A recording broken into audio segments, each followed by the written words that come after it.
ദൈവനാമത്തിന് മഹത്വം ഉണ്ടാകട്ടെ. സാറ് പ്രസംഗിച്ച് നിർത്തിയോർത്തുനിന്ന് തുടങ്ങുക എന്നുള്ള ബുദ്ധിമുട്ടാണ്. കാരണം എന്താ വെച്ച് കഴിഞ്ഞാൽ അങ്ങനെ പ്രസംഗിക്കാം, അപ്പോഴും അതിൻ്റെ ശരിയായ രീതിയിലേക്ക് എത്തിക്കുക എന്നുള്ളത് ചിലപ്പോൾ ബുദ്ധിമുട്ടായിരിക്കും. സാറ് കൊണ്ടുവന്ന വെച്ചതായ ഭാഗത്തു നിന്നും തുടങ്ങാനായിട്ട് ആഗ്രഹിക്കുന്നില്ലെങ്കിലും അതിലൂടെയൊക്കെ കടന്നു പോകും വഴികൾ. അപ്പോൾ അത്ര തന്നെ ചിന്തിക്കുക. ഞാൻ ഇന്ന് പ്രസംഗിക്കുന്ന പ്രസംഗം മാത്രം ശ്രദ്ധിക്കുക. നമ്മൾ സഭാപ്രസംഗിയുടെ പുസ്തകം എടുക്കുമ്പോൾ നഷ്ടപ്പെട്ട അതേക്കുറിച്ച് അവിടെ പറയുന്നുണ്ട്. 3:11 തിരുവചനം നമുക്ക് വായിക്കാം. സഭാപ്രസംഗി അതിൻ്റെ 3:11 ഇങ്ങനെയാണ് പറയുന്നത്: അവൻ സകലവും അതതിൻ്റെ സമയത്ത് ഭംഗിയായി ചെയ്തു, നിത്യതയും മനുഷ്യരുടെ ഹൃദയത്തിൽ വച്ചിരിക്കുന്നു. എങ്കിലും ദൈവം ആദിയോടന്തം ചെയ്യുന്ന പ്രവൃത്തിയെ ഗ്രഹിപ്പാൻ അവർക്ക് കഴിവില്ല. ഇതാണ് അവിടെ പറയുന്നത്. നോക്കൂ, തക്ക സമയത്ത് ദൈവം എല്ലാം ഉൽപ്പത്തി വായിക്കുമ്പോൾ പ്രാരംഭത്തിൽ പറയുന്നുണ്ടല്ലോ, ഓരോ സംഭവങ്ങളും പറഞ്ഞ് കഴിഞ്ഞിട്ട് ആ എല്ലാത്തിൻ്റെയും ആ പ്രവർത്തനം കഴിഞ്ഞിട്ട് നമ്മളെ ഒന്നുമില്ലാത്തവരാക്കാനല്ല, എല്ലാം നമുക്ക് നൽകി നമുക്ക് വേണ്ടതൊക്കെ സമാഹരിച്ചിട്ടാണ് നമ്മളെ സൃഷ്ടിക്കുന്നതിന്. അപ്പോൾ ഇവിടെ ഉൽപ്പത്തി പുസ്തകം ആദ്യ ഭാഗം തന്നെ അത് കാണുവാനായിട്ട് കഴിയുന്നു. അപ്പോൾ സകലവും ചെയ്ത് ഭംഗിയായി ചെയ്തു എന്നാണ് പറയണത്. അതിമനോഹരമായി. നമുക്ക് ഈ ലോകത്തിലേക്ക് നോക്കുമ്പോൾ ഒരു മനോഹരമാണ്, പക്ഷെ നമ്മൾ അത്രമാത്രം അത് ചിന്തിക്കുന്നുണ്ടോ? ഇവിടെ നോക്കൂ, അതതിൻ്റെ സമയത്ത് ഭംഗിയായി ചെയ്തു, നിത്യതയും മനുഷ്യരുടെ ഹൃദയത്തിലാണ് വെച്ചിരിക്കുന്നത്. നമ്മൾ നോക്കണം, സദൃശവാക്യം 4:23 വായിക്കുമ്പോൾ അവിടെ പറയുന്നത്, സകല ജാഗ്രതയോടും കൂടെ നിന്റെ ഹൃദയത്തെ കാത്തുകൊള്ളുക, ജീവൻ്റെ ഉത്ഭവം അവിടെ നിന്നല്ലോ. അപ്പോൾ ഇവിടെ നമ്മൾ മനസ്സിലാക്കണം, ആ ഹൃദയത്തിൽ വച്ചിരിക്കുന്ന നിത്യത മനുഷ്യൻ ദൈവത്തിൻ്റെ വാക്കുകളെ അനുസരിക്കാതെ വന്നപ്പോൾ തന്നെ നീക്കപ്പെട്ടു. അവിടെ പിന്നെ ആ നിത്യത നഷ്ടപ്പെട്ടു എന്നുള്ള. അപ്പോൾ നിത്യത നഷ്ടപ്പെട്ട മനുഷ്യന് ദൈവം അത് അപ്പം തന്നെ പദ്ധതി ഉണ്ട് എന്നുള്ളതും കൂടി നമ്മൾ മനസ്സിലാക്കുക. ഗലാത്യലേഖനം 4:4 വായിക്കുമ്പോൾ, ഗലാത്യലേഖനം 4:4 അവിടെ പറയുന്ന ഇതാണ്: എന്നാൽ കാലസമ്പൂർണത വന്നപ്പോൾ ദൈവം തൻ്റെ പുത്രനെ സ്ത്രീയിൽ നിന്ന് ജനിച്ചവനായി, ന്യായപ്രമാണത്തിന് കീഴിൽ ജനിച്ചവനായി നിയോഗിച്ചത്, അവൻ ന്യായപ്രമാണത്തിന് കീഴുള്ളവരെ വിലക്കി വാങ്ങിയിട്ട് നാം പുത്രത്വം പ്രാപിക്കേണ്ടത്.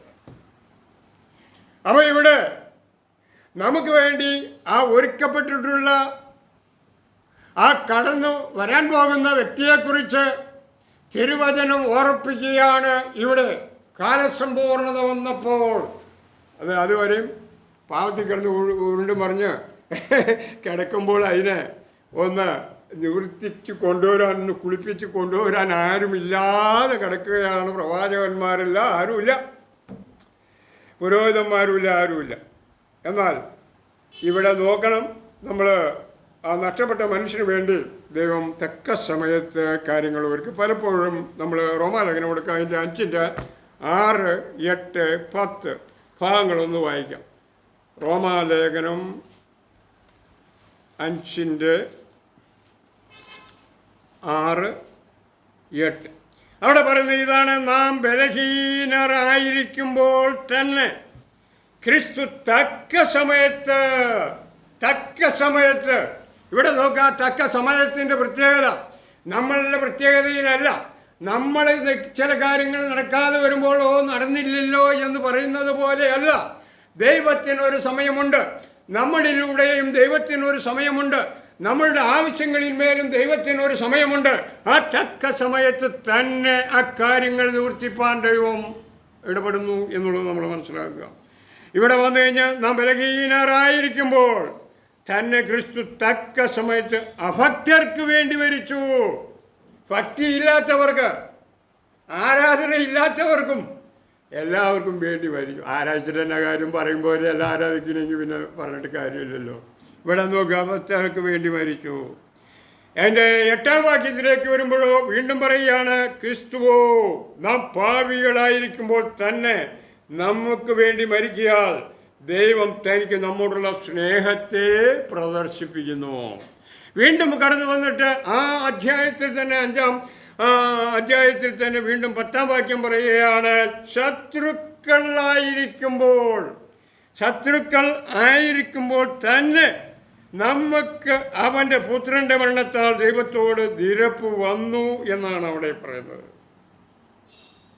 അപ്പോൾ അങ്ങനെ നമ്മൾ നോക്കുക, ക്രിസ്തു ആർക്ക് വേണ്ടി വന്നു, എപ്പോൾ വന്നു? ഭാവികളായിരിക്കുമ്പോൾ തന്നെയാണ്, തക്ക സമയത്താണ് വന്നിരിക്കുന്നത്. ഇവിടെ നോക്കുക, നമുക്ക് മനസ്സിലാക്കാൻ കഴിയുന്നത് ഇവിടെ ഈ പറയുന്നതിൽ തന്നെ 2 വശങ്ങളായി നമ്മൾ കാണേണ്ടിയിരിക്കുന്നു. ഒന്ന്, മരത്തിന്മേൽ തൂങ്ങുന്നവനെല്ലാം ശപിക്കപ്പെട്ടവനാണ് എന്ന് എഴുതിയിട്ടുണ്ട്. അപ്പോൾ അതുപോലെ ക്രിസ്തു നമുക്ക് വേണ്ടി ശാപമായി തീർന്നു. അപ്പോൾ തന്നെയും ഒരു കാര്യം, ആ ശാപമായി തീരുമ്പോൾ രക്തം ചൊരിഞ്ഞിട്ടല്ലാതെ വിമോചനമില്ല. അപ്പോൾ രക്തച്ചൊരിച്ചിൽ ഉണ്ടെങ്കിൽ മാത്രമേ നമ്മെ വീണ്ടെടുപ്പാൻ, നമ്മെ രക്ഷിപ്പാൻ, നമ്മുടെ പാപങ്ങളിൽ നിന്ന് വിടുവിപ്പാൻ കഴിയുകയുള്ളൂ എന്ന് അർത്ഥസംഖ്യക്കിടയില്ലാതെ വചനം ഓർപ്പിക്കുകയാണ്. അപ്പോൾ ഇവിടെ നോക്കുക, ആ തക്ക സമയത്തിന് മുമ്പേ യേശുവിനെ ആർക്കും ഒന്നും ചെയ്യാൻ കഴിഞ്ഞില്ല. എന്താ കാരണം? ഹേരോദാവ് അത് ജനനത്തിൻ്റെ സമയവും നാഴികയും ഒക്കെ അറിഞ്ഞിട്ട് യേശുവിനെ കൊല്ലാൻ വേണ്ടി അതേ പറഞ്ഞു വിട്ടല്ലോ. സേവകരെ പറഞ്ഞു വിട്ടിട്ട് യേശുവിൻ്റെ മേൽ തൊടുവാൻ അവർക്ക് കഴിഞ്ഞില്ല. കാരണം എന്താ? സമയമായില്ല എന്നുള്ളതാണ്. സമയമായിരുന്നെങ്കിൽ അത് നടന്നേനേയിരുന്നു. പക്ഷെ വേറൊരു കാര്യം കൂടി ഉണ്ട്. മലയുടെ മുകളിൽ കൊണ്ടുപോയി പിശാച് താഴേക്ക് ചാടുവാൻ പറയുന്നു. കൊല്ലുവാനായിട്ട് എത്ര വട്ടം പലവട്ടം ആവർത്തിച്ച് അത് പരീക്ഷിക്കപ്പെടുമ്പോഴും അവിടെയും തക്ക സമയമായില്ല എന്നുള്ളത് തന്നെയാണ്. പ്രിയമുള്ളവരെ, ആ തക്ക സമയമാകുന്നത് വരെയും യേശുവിൻ്റെ മേൽ ഒരു അധികാരവും ഒരുത്തനിലും ഉണ്ടായിരുന്നില്ല. തക്ക സമയമായപ്പോൾ ഹേരോദാവ് പറഞ്ഞു, നീ എവിടെ നിന്ന് എന്നോട് പറയുക, നിന്നെ ക്രൂശിൽ കയറ്റുവാനും അല്ലെങ്കിൽ നിന്നെ വിധിപ്പാനും നിന്നെ വിട്ടയപ്പാനും എനിക്ക് അധികാരമുണ്ടെന്നൊക്കെ പറയുമ്പോൾ കർത്താവ് ഒരു വാക്ക് പറയുന്നുണ്ട്, മേലിൽ നിന്ന് ലഭിച്ചിട്ടല്ലാതെ എൻ്റെ മേൽ നിനക്കൊരധികാരവുമില്ല. പ്രിയമുള്ളവരെ, നമ്മൾ മനസ്സിലാക്കുക. അപ്പോൾ ആ മേലിൽ നിന്ന് ലഭിച്ചിട്ടല്ലാതെ ഒന്നും നടക്കാൻ പോകുന്നില്ല. ആ തക്ക സമയമായപ്പോൾ ഇതെല്ലാം സംഭവിക്കുകയാണ്.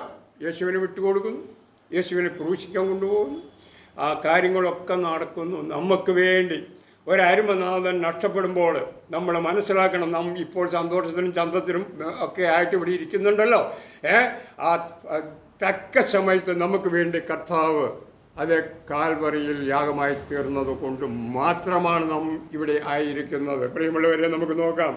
അപ്പോൾ അത് നമ്മൾ ആ മത്തായിയുടെ സുവിശേഷം എടുക്കുമ്പോൾ 4:5 വരുമ്പോൾ 12:1 വരുമ്പോൾ ഇവിടെ പറയുന്നത്, പിതാവേ നാഴിക വന്നിരിക്കുന്നു. 12:1 വരുമ്പോൾ അവിടെ കർത്താവ് പറയുന്ന ഒരു കാര്യമുണ്ട്, പിതാവേ നാഴിക വന്നിരിക്കുന്നു.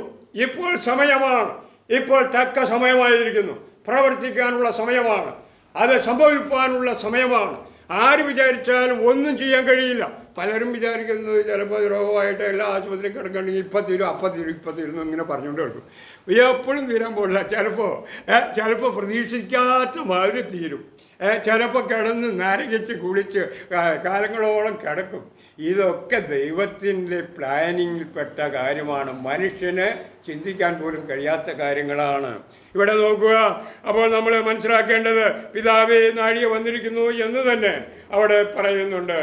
റോമാലേഖനത്തിൽ 5:6 പറയുന്ന പോലെ, നാം ബലഹീനരായിരിക്കുമ്പോൾ തന്നെ ക്രിസ്തു തക്ക സമയത്ത് അഭക്തർക്ക് വേണ്ടി മരിച്ചു എന്ന് പറയുമ്പോൾ ആ ക്രൂശ് മരണത്തെ ഇവിടെ ഓർപ്പിക്കുക. പിന്നെയും നമുക്ക് കടന്നു വരാം. സങ്കീർത്തനം 104 27 28 ഭാഗങ്ങളിലേക്ക് വരുമ്പോൾ തക്ക സമയത്ത് ചെയ്യുന്ന കാര്യങ്ങൾ നമുക്ക് കാണുവാനായിട്ട് കഴിയും. സങ്കീർത്തനം 104 27 മുതൽ തക്ക സമയത്ത് തീൻ കിട്ടേണ്ടതിന് ഇവ ഒക്കെയും നിന്നെ കാത്തിരിക്കുന്നു. ആരാണ്? കടലിലെ മത്സ്യം എന്ന് വേണ്ട സകല മൃഗങ്ങളെല്ലാം നീ കൊടുക്കുന്നതിനെ അവ പെറുക്കുന്നു. തൃക്കൈ തുറക്കുമ്പോൾ അവയ്ക്ക് നന്മ കൊണ്ട് തൃപ്തി വരുന്നു. ഇവിടെ ശ്രദ്ധിക്കേണ്ട കാര്യം, സകല ചരാചരങ്ങൾക്കും ദൈവം ഭക്ഷിപ്പാൻ പാനം ചെയ്യുവാനുള്ള എല്ലാ സംഗതികളും അത് കൊടുത്തിട്ടുണ്ട്. തക്ക സമയത്ത് തന്നെ ഈ കാര്യങ്ങൾ നിവർത്തിക്കുകയാണ്. പ്രിയമുള്ളവരെ, നമ്മൾ വായിച്ചതായ നമ്മൾ സങ്കീർത്തന ഭാഗത്തിലേക്ക് വരുമ്പോൾ, അവിടെ എൻ്റെ 1-ാം സങ്കീർത്തനത്തിൽ വരുമ്പോൾ അവിടെ പറയുന്നത് എന്താണ്? യഹോവയുടെ 2-ാം വാക്യം, യഹോവയുടെ ന്യായപ്രമാണത്തിൽ സന്തോഷിച്ച് അവൻ്റെ ന്യായപ്രമാണത്തെ രാപ്പകൽ ധ്യാനിക്കുന്നവൻ ഭാഗ്യവാൻ. അവൻ കാട്ടരുകത്ത് നട്ടിരിക്കുന്നതും തക്ക കാലത്ത് ഫലം കായ്ക്കുന്നതും ഇല വാടാത്തതുമായ വൃക്ഷം പോലെ ഇരിക്കും. അവൻ ചെയ്യുന്നതൊക്കെയും സാധിക്കും എന്നാണ്. അപ്പോൾ ഇവിടെ തക്ക സമയത്ത് അവിടെ പറയുന്നത് അങ്ങനെയാണ്. ആട്ടരകത്ത് നട്ടിരിക്കുന്നത് തക്ക കാലത്ത് ഫലം കായ്ക്കുക, തക്ക കാലത്ത്. അപ്പോൾ എല്ലാത്തിനും ഒരു തക്ക സമയമുണ്ട്. സഭാപ്രസംഗിയുടെ പുസ്തകം എടുത്തു കഴിഞ്ഞാൽ അത് വായിക്കുമ്പോൾ നേരപ്പ പറയുന്നത് ഓരോ തിന്നുവാനൊരു സമയം, ഒഴുക്കുവാനൊരു സമയം, ഇടിച്ച് കളവാനൊരു സമയം, പണിയുവാനൊരു സമയം എന്ന് വേണ്ട, എല്ലാ ഒരു സമയം സമയം സമയം പറഞ്ഞ് അങ്ങ് എഴുതിയിട്ടുണ്ട്. എന്നിട്ട് സകലത്തിൻ്റെയും സാരം കേൾക്കുക, നല്ലത് മുറുകെ പിടിക്കുക. ഞാനിവിടെ എന്ത് പ്രസംഗിച്ചാലും തിരുവചനത്തിൽ സത്യമായിട്ടുള്ളത് നിങ്ങൾ മുറുകെ പിടിക്കുക. ഞാൻ ചിലപ്പോൾ വേറെ പൊടുകഥകളോ എന്തെങ്കിലും പറയണ്ടേ, അതൊന്നും നിങ്ങൾ മുറുകെ പിടിച്ചുകൊണ്ട് നടക്കണ്ട കേട്ടോ. പറയരുതെന്ന് തന്നെയാണ്. അതൊന്നും പറയേണ്ട കാര്യമൊന്നുമില്ല, ബൈബിളിൽ ഇഷ്ടം പോലെ സ്ഥലമുണ്ട്. അപ്പോൾ എങ്കിലും അത് ചില സമയങ്ങളിൽ നിങ്ങൾക്കിടെ ഓർമ്മയിൽ നിൽക്കാൻ വേണ്ടി പറഞ്ഞു പോകുന്നത്. അവിടെ വീണ്ടും നമുക്ക് നോക്കുക. അപ്പോൾ ഇവിടെ നമ്മൾ മനസ്സിലാക്കുന്നത് തിന്മാൻ, അതെ നീതിമാൻ, അവിടെ സങ്കീർത്തനം 32 25 പറയുകയാണ്, നീതിമാൻ തുണിയില്ലാതെ ഇരിക്കുന്നു, അവൻ്റെ സന്തതി ആഹാരം ഇരക്കുന്നു ഞാൻ കണ്ടിട്ടില്ല. സങ്കീർത്തനക്കാരൻ പറയുന്ന. അപ്പോൾ തുണയില്ലാതിരിക്കുന്നത് മറ്റുള്ളവരുടെ ഇറക്ക് ഇങ്ങനെയുള്ള കാര്യം ഞാൻ കണ്ടിട്ടില്ല എന്ന് പറയുന്നു. അപ്പോൾ നമ്മൾ മനസ്സിലാക്കണം പ്രിയമുള്ളവർ, ഇവിടെ പത്രോസിൻ്റെ ലേഖനം എടുക്കുമ്പോൾ അവിടെ വായിക്കുമ്പോഴും പറയുന്നത് അതിൻ്റെ 5:6 അതുകൊണ്ട് അവൻ തക്ക സമയത്ത്, അവിടെ പറയുന്നത് അങ്ങനെ, അതുകൊണ്ട് അവൻ തക്ക സമയത്ത് നിങ്ങളെ ഉയർത്തുവാൻ ദൈവത്തിൻ്റെ ബലമുള്ള കൈക്കീഴ് താന്നിരിക്കാനാണ് പറയണത്. അപ്പോൾ ദൈവത്തിൻ്റെ ബലമുള്ള കൈക്കീഴ് നമ്മൾ താന്നിരിക്കണം. ചാടാൻ പലർക്കും വിഷമം. താന്ന് കഴിഞ്ഞ് കഴിഞ്ഞാൽ എന്തോ നഷ്ടം വരുന്ന കാര്യമാണ്, ഒരു നഷ്ടവും വരാൻ പറ്റില്ല. നിങ്ങൾ എത്രമാത്രം താഴ്മ ധരിക്കുന്നുവോ അത്രമാത്രം നിങ്ങൾ ഉയരത്തിലേക്കാണെന്ന് ചിന്തിക്കണം. കർത്താവിൻ്റെ അപ്പസ്തലനായ പൗലോസ് ഫിലിപ്പിയർക്ക് ലേഖനം എഴുതുമ്പോൾ അവിടെ 2:6 മുതൽ പറയുന്നതിന് അവൻ തന്നെത്താൻ താഴ്ത്തി ക്രൂശിലെ മരണത്തോളം. അതെ, ഈ അനുസരണം പഠിക്കേണ്ടതിന് നമ്മൾ മനസ്സിലാക്കേണ്ടത് എവിടെയാണെന്നറിയോ? എബ്രായ ലേഖനം 5:8 വരുമ്പോൾ ആ അനുസരണം പഠിക്കുന്നതിനെ കുറിച്ച് പറയുന്നുണ്ട് കർത്താവ്. പ്രിയമുള്ളവരെ, ഇവിടെ നമ്മൾ ചിന്തിക്കുമ്പോൾ ഒരു കാര്യം ശ്രദ്ധിക്കുക. തക്ക സമയത്ത് നിങ്ങളെ ഉയർത്തുവാൻ ദൈവത്തിൻ്റെ കൈ കീഴ് താണിരിക്കണം എന്നുള്ളതാണ്. 113-ാം സങ്കീർത്തനത്തിൽ വരുമ്പോൾ അവൻ എളിയവനെ പൊടിയിൽ നിന്ന് എഴുന്നേൽപ്പിക്കുകയും ദരിദ്രനെ കുപ്പയിൽ നിന്ന് ഉയർത്തുകയും ചെയ്യുന്നു. ഇവിടെ കുപ്പയിൽ നിന്ന് ഉയർത്തുകയും ചെയ്യുന്നു എന്ന് പറയുമ്പോൾ അവനൊന്നുമില്ല, അവൻ കെട്ടുകഴിഞ്ഞു ഒക്കെ പോയി എന്ന് പറഞ്ഞാലും അങ്ങനെ ഇരിക്കുന്ന സമയത്തും അവിടെ നിന്ന് ഉയർത്തിക്കൊണ്ടുവരുവാൻ ദൈവം ശക്തനാണ്. തക്ക സമയത്ത് തന്നെ അത് ചെയ്യുന്നു എന്നുള്ളതാണ്. ചിലരൊക്കെ വിചാരിക്കും ഞാൻ ഇത്രയും കാലമില്ലാതെ കിടന്നിട്ടും ഇത്രയും നാളിങ്ങനെയായിട്ട് ഈ പറയണമൊന്നും എന്നിൽ സംഭവിക്കുന്നില്ലല്ലോ എന്നുള്ളതാണ്. അപ്പോൾ മനസ്സിലാക്കേണ്ട കാര്യം എന്താണെന്ന് വെച്ച് കഴിഞ്ഞാൽ ഇവിടെ ഇരിക്കുന്ന മറ്റെല്ലാവരേക്കാൾ കൂടുതൽ എന്നെ ദൈവം സ്നേഹിക്കുന്നു എന്നുള്ള ആ സത്യം മറന്നു പോകരുത്. ഇത് ഉൾക്കൊള്ളാൻ ചിലപ്പോൾ അങ്ങനെയുള്ളവർക്ക് അത് ചിലപ്പോൾ ബുദ്ധിമുട്ടോ പ്രയാസമോ ഉണ്ടാക്കിയേക്കാം. അല്ല, അത് നേരെ മറിച്ചാണ്. ആ സമയത്താണ് ദൈവത്തോട് 2 വാക്ക് പറയാൻ നമുക്ക് ശക്തി കിട്ടുന്നത്, ദൈവത്തോട് പ്രാർത്ഥിക്കാൻ ശക്തി കിട്ടുന്നത്, അതുപോലെ മറ്റുള്ളവരുടെ സഹതാപം പിടിച്ചു പറ്റുവാൻ കാണുവാൻ നമുക്ക് ശക്തി കിട്ടുന്നത്, മറ്റുള്ളവരെ സഹായിക്കാൻ നമുക്ക് തോന്നുന്നത്, അതുപോലെ എല്ലാ കാര്യങ്ങളിലും ഒരു ശക്തി നമുക്ക് ലഭിക്കുകയാണ്. അത് ദൈവത്തിൽ നിന്ന് കിട്ടണം. തിന്നുകുടിച്ച ആണുങ്ങളുടെ മാതിരി ഇവിടെ വന്നിരുന്ന് ഹല്ലേലൂയ പാടി ഇങ്ങനെ ഇരുന്നാലൊന്നും അത് കിട്ടില്ല. അത് കഷ്ടതയിലൂടെ തന്നെ കടന്നു പോകുമ്പോഴേ അതൊക്കെ ലഭിക്കുകയുള്ളൂ എന്നുള്ളത് നമ്മളെ മനസ്സിലാക്കുക. അവിടെ നമ്മൾ ഒരു കാര്യം ശ്രദ്ധിക്കപ്പെടേണ്ടത്, ഫിലിപ്പിയ ലേഖനത്തിൽ പറഞ്ഞപ്പോൾ അതിൻ്റെ 6 മുതൽ 8 വരെയുള്ള ഒരു വേദഭാഗം ഞാൻ ശ്രദ്ധയിൽപ്പെടുത്തുവാൻ ആഗ്രഹിക്കുന്നത്. ഫിലിപ്പിയ ലേഖനം 6 മുതൽ 8 വരെ, 2-ൻ്റെ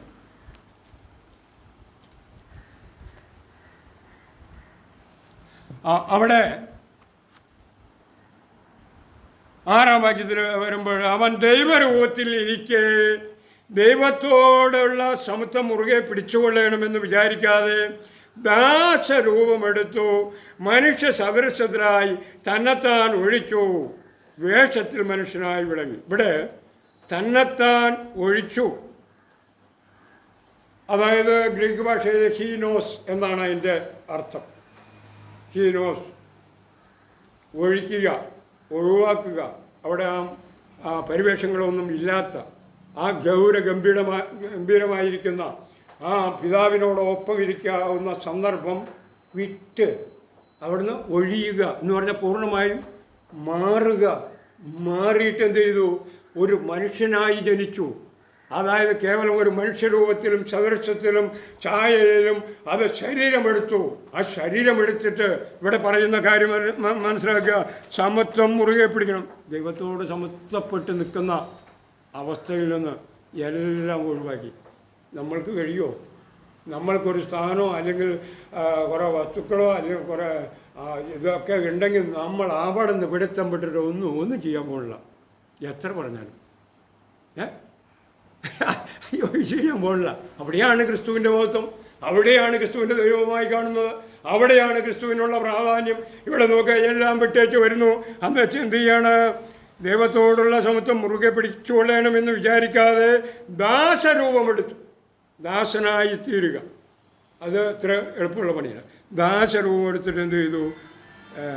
മനുഷ്യ സദൃശത്തിലായി തന്നെത്താൻ ഒഴിച്ചു, വേഷത്തിൽ മനുഷ്യനായി വിളങ്ങി തന്നെത്താൻ താഴ്ത്തി. ക്രൂശിലെ മരണത്തോളം അതങ്ങനെ താഴ്ത്തി മുന്നോട്ട് പോന്നു. അങ്ങനെ ആ താഴ്മ ധരിച്ചു. ദൈവത്തിൻ്റെ മുമ്പാകെ താഴ്ത്തി മരണത്തോളം, ക്രൂശിലെ മരണത്തോളം തന്നെ. എന്നിട്ടോ അനുസരണമുള്ളവനായി തീർന്നു. ക്രൂശിലെ മരണത്തോളം അനുസരണമുള്ളവനായി തീർന്നു. അവിടെ അതുകൊണ്ട് ദൈവവും അവനെ ഏറ്റവും ഉയർത്തി സകല നാമത്തിനും മേലായ നാമം ധരിക്കുവാൻ മേലായ നാമം നൽകി. അവന് യേശുവിൻ്റെ നാമത്തിങ്കൽ സ്വർലോകരുടെയും ഭൂലോകരുടെയും അധോലോകരുടെയും ഒക്കെ മുഴങ്കാൽ മടങ്ങുമെന്ന് പറഞ്ഞിരിക്കുന്നു. പ്രിയമുള്ളവരെ, അവിടെ എബ്രായ ലേഖനം എടുക്കുമ്പോൾ അതിൻ്റെ 5-ന്റെ 8-ാം ഭാഗം കൂടി ഒന്ന് ഓടിച്ച് ചിന്തിച്ചു പോകാം. എബ്രായ ലേഖനം 5-ന്റെ 8. എങ്ങനെയാണ് നമുക്ക് താഴ്മ ധരിക്കാൻ കഴിയുന്നത്? എങ്ങനെയാണ് നമുക്ക് കീഴ്പ്പെടുവാൻ കഴിയുന്നത്? ആരെങ്കിലും ഒന്ന് കിട്ടിയാൽ വായിച്ചാൽ കുഴപ്പമില്ല. എബ്രായ ലേഖനം 5-ന്റെ 8 ഞാൻ വായിക്കാം. പുത്രനെങ്കിലും താൻ അനുഭവിച്ച കഷ്ടങ്ങളാൽ അനുസരണം പഠിച്ച് തികഞ്ഞവനായി തന്നെ അനുസരിക്കുന്ന ഏവർക്കും നിത്യരക്ഷയുടെ കാരണഭൂതനായി തീർന്നു.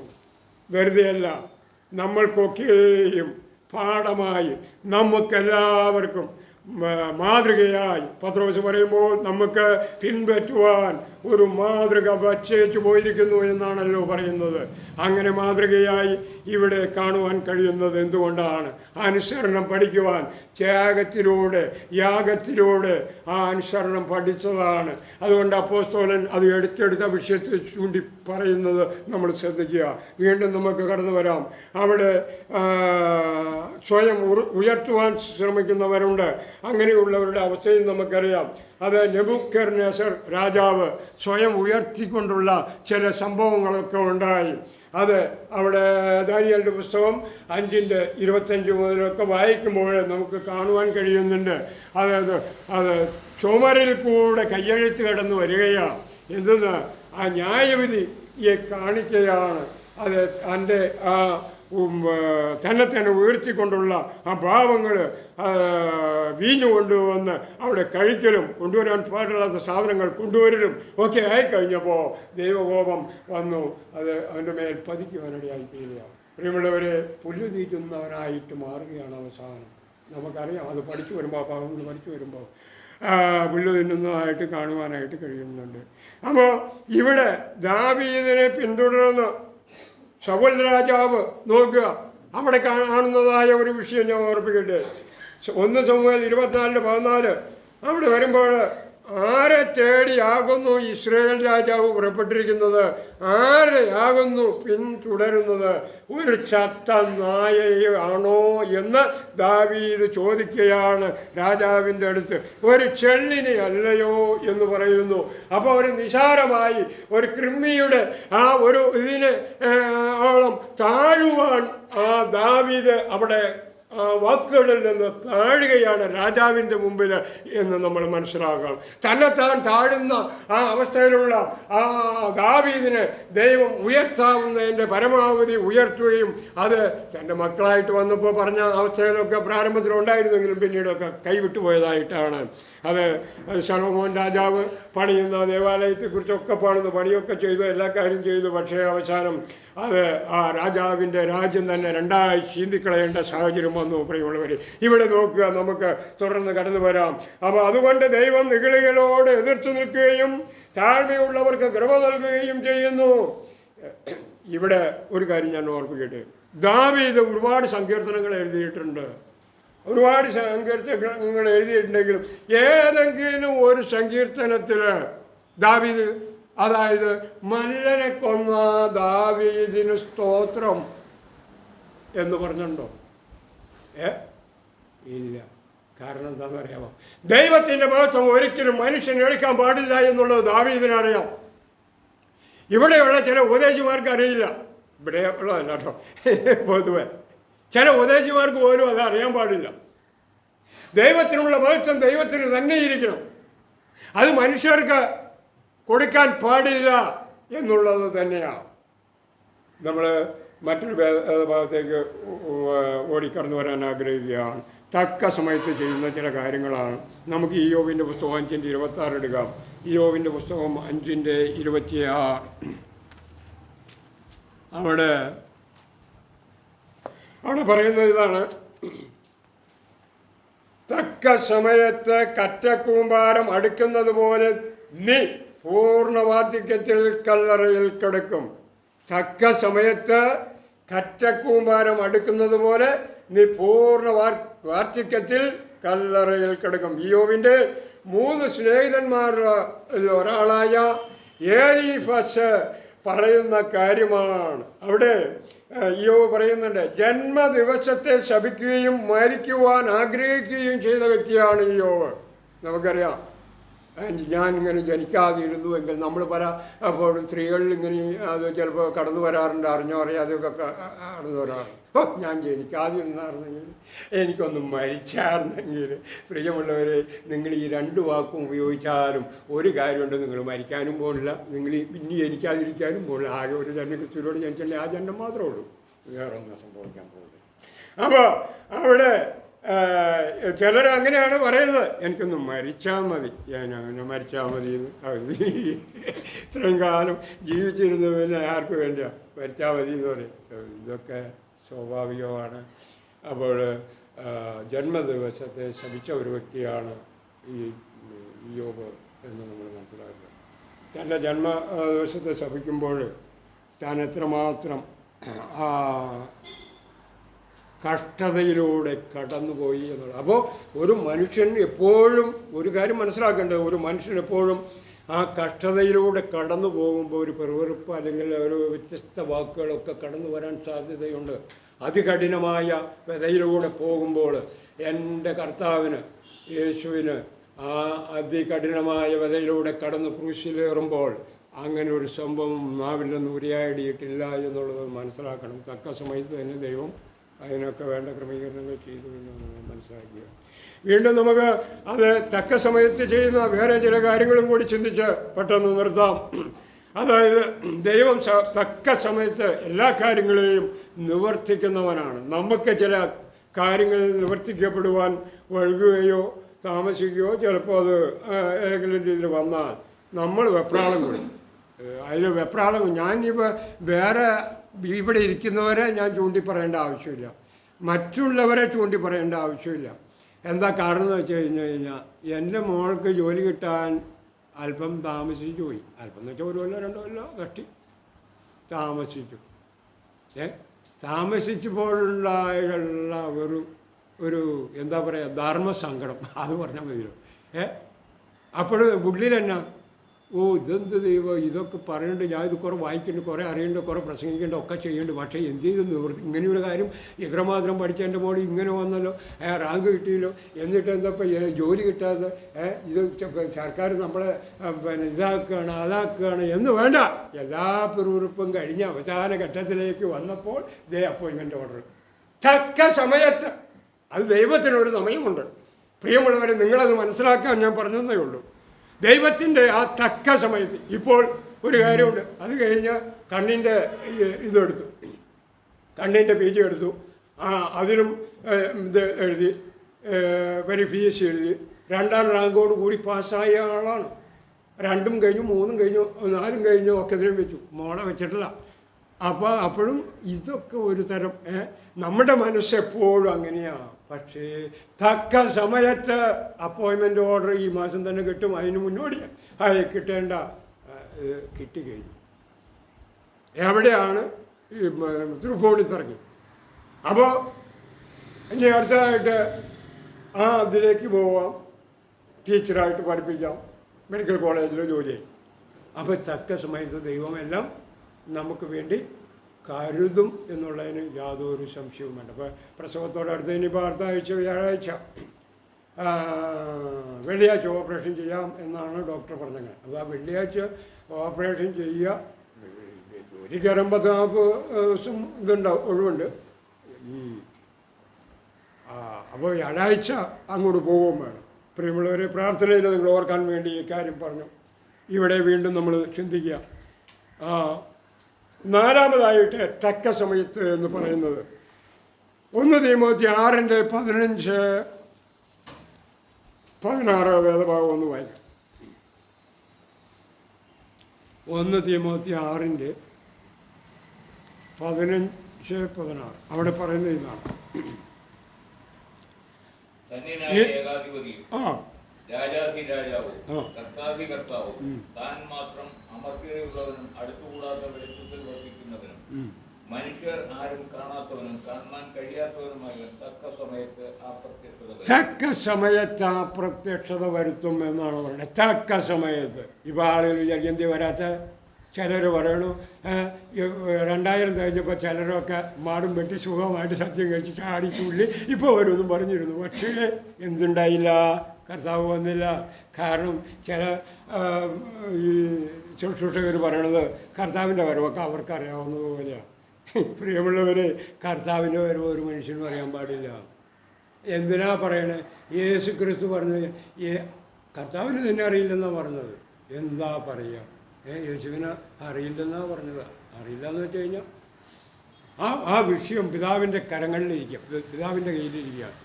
എപ്പോൾ വരും, എപ്പോൾ വരുത്തും എന്നുള്ളത് ദൈവത്തിന് മാത്രം അറിയാവുന്ന കാര്യമാണ്. അല്ലാതെ ഇവിടെ നമ്മൾ ഈ പറയണത് പോലെയൊന്നുമല്ല. അപ്പോൾ അവിടെ പറയുന്നത് ഇതാണ് പറയുന്നത്: ധന്യനായ ഏകാധിപതിയും രാജാവും കർത്താവും താൻ മാത്രം അമർത്യതയുള്ളവനും അടുത്തുകൂടാത്ത വെളിച്ചത്തിൽ വസിക്കുന്നവനും മനുഷ്യർ ആരും കാണാത്തവനും കാണുവാൻ കഴിയാത്തവനുമായവൻ തക്ക സമയത്ത് പ്രത്യക്ഷത വരുത്തും. യേശു ക്രിസ്തുവിൻ്റെ പ്രത്യക്ഷതയെക്കുറിച്ചാണ്. പ്രത്യക്ഷത, 2ാമത്തെ വരവ്, പാവം കൂടാതെ വീണ്ടും നമ്മെ കൈക്കൊള്ളുവാൻ, ഏറ്റെടുക്കുവാൻ വരുന്ന സമയം യേശു ക്രിസ്തു. അത് എബ്രായ ലേഖനം 9-ന്റെ 26, 27 ഇങ്ങനെ ഈ ഭാഗങ്ങൾ വായിക്കുമ്പോൾ അത് നമുക്കറിയുവാൻ കഴിയുന്നുണ്ട്. പ്രിയമുള്ളവർ, തക്ക സമയത്ത്. അപ്പോൾ ഇവിടെ എല്ലാം തക്ക സമയത്ത് നടക്കുമെങ്കിൽ നിങ്ങൾ ആഗ്രഹിക്കുന്ന ഏതെങ്കിലും കാര്യം അത് ദൈവേഷ്ടമാണെങ്കിൽ ആ സമയത്ത് നടക്കാതിരിക്കില്ല, നടക്കുമെന്ന് പ്രതീക്ഷിക്കാം. ഇവിടെ വീണ്ടും നമുക്ക് കാണാൻ കഴിയുന്ന ഒരു വേദഭാഗം കൂടി വായിച്ച് ഞാൻ എൻ്റെ വാക്കുകളെ അവസാനിപ്പിക്കുകയാണ്. ഗലാത്യ ലേഖനം 6:9. അവിടെ പറയുന്നത്, നന്മ ചെയ്യുകയിൽ നാം മടുത്തു പോകരുത്, തളർന്നു പോകാഞ്ഞാൽ തക്ക സമയത്ത് നാം കൊയ്യും. നന്മ ചെയ്യുകയിൽ നാം മടുത്തു പോകരുത്, തളർന്നു പോകാഞ്ഞാൽ തക്ക സമയത്ത് നാം കൊയ്യും. അതിക്ക് മുമ്പൊരു കാര്യം, അത് കഴിഞ്ഞിട്ടൊരു കാര്യം കൂടി പറയുന്നുണ്ട്. എന്താണത്? ഗലാത്യലേഖനം 6:10 വരുമ്പോൾ അത് കഴിഞ്ഞിട്ട് പറയുന്ന കാര്യം അവിടെയാണ്. ഗലാത്യലേഖനം 6:10. ആകയാൽ അവസരം കിട്ടുമ്പോൾ പോലെ നാം എല്ലാവർക്കും വിശേഷാൽ സഹവിശ്വാസികൾക്കും നന്മ ചെയ്യുക. ആകയാൽ അവസരം കിട്ടും പോലെ നാം എല്ലാവർക്കും വിശേഷാൽ സഹവിശ്വാസികൾക്കും നന്മ ചെയ്യുക എന്നാണ് അവിടെ പറയുന്നത്. പ്രിയമുള്ളവരെ, ഒരു കാര്യം നമ്മൾ ചിന്തിക്കുക. നന്മ ചെയ്യുകയും നന്മ ചെയ്യാവുന്ന മറ്റൊരു ഭാഗം പറയുന്നുണ്ട്. വചനം പഠിക്കുന്നവൻ പഠിപ്പിക്കുന്നവന് എല്ലാ നന്മയിലും ഓഹരി കൊടുക്കണം. അതിൻ്റെ 6-ാം വാക്യത്തിൽ പറയുന്നുണ്ട്. പിന്നെയും നമ്മൾ മനസ്സിലാക്കുക, 6:9 വരുമ്പോൾ, നന്മ ചെയ്യുകയിൽ നാം മടുത്തു പോകരുത്, തളർന്നു പോകാഞ്ഞാൽ തക്ക സമയത്ത് നാം കൊയ്യും എന്നുള്ളതാണ് ഇവിടെ പറയുന്നത്. ആ തക്ക സമയത്തിൻ്റെ പ്രത്യേകത നമ്മൾ മനസ്സിലാക്കണം. ഒരുവൻ ശരീരത്തിൽ 2 Corinthians 5:10 വരുമ്പോൾ, ഒരുവൻ ശരീരത്തിലിരിക്കുമ്പോൾ ചെയ്യുന്നത് നല്ലതാകിലും തീയതാകിലും തക്കവണ്ണം പ്രാപിക്കേണ്ടതിനെ കൊടുത്താലും കൊടുത്തില്ലെങ്കിലും ഒന്നും കുഴപ്പമില്ല, ആരും ചോദ്യം ചെയ്യില്ല. കാരണം എന്തേ നീ കൊടുക്കാഞ്ഞേ? നിനക്ക് കൊടുക്കാൻ പാടില്ലായിരുന്നോ? എനിക്ക് വാങ്ങാൻ പാടില്ലായിരുന്നോ? ഒന്നുമല്ല അവിടെ. അപ്പം തക്ക സമയത്ത് കൊയ്യാൻ ഒരുവൻ ശരീരത്തിലിരിക്കുമ്പോൾ ചെയ്യുന്നത് നല്ലതായാലും തീയതായാലും തക്കവണ്ണം പ്രാപിക്കേണ്ടതിന് ക്രിസ്തുവിൻ്റെ സിംഹാസനത്തിന്മേൽ നമ്മൾ ഒരു നിമിഷം നിൽക്കേണ്ടി വരും. ആ സമയത്ത് ആലോചിക്കുകയാണ്, തങ്കമ്മ ചേച്ചി ആ വന്ന് കൊടുക്കായിരുന്നു എന്ന് വിചാരിച്ചാൽ നടക്കാൻ പോകണ്ട. ബാബു സഹോദരൻ അന്ന് ചെയ്യായിരുന്നു എന്ന് വിചാരിച്ചാൽ നടക്കാൻ പോകണ്ട. അതിക്ക് മുമ്പ് എല്ലാം ചെയ്ത് തീർത്തിട്ടാണ് അങ്ങോട്ട് ചെല്ലണം. അങ്ങോട്ട് ചെന്ന് കഴിഞ്ഞ് കഴിഞ്ഞാൽ പിന്നെ ഒരു നിവൃത്തിയുമില്ല. പ്രിയമുള്ളവരെ, നമ്മളെ മനസ്സിലാക്കേണ്ട ഒരു കാര്യം, നന്മ തിന്മകളെ വേർതിരിക്കുന്നതാണ് ബൈബിൾ.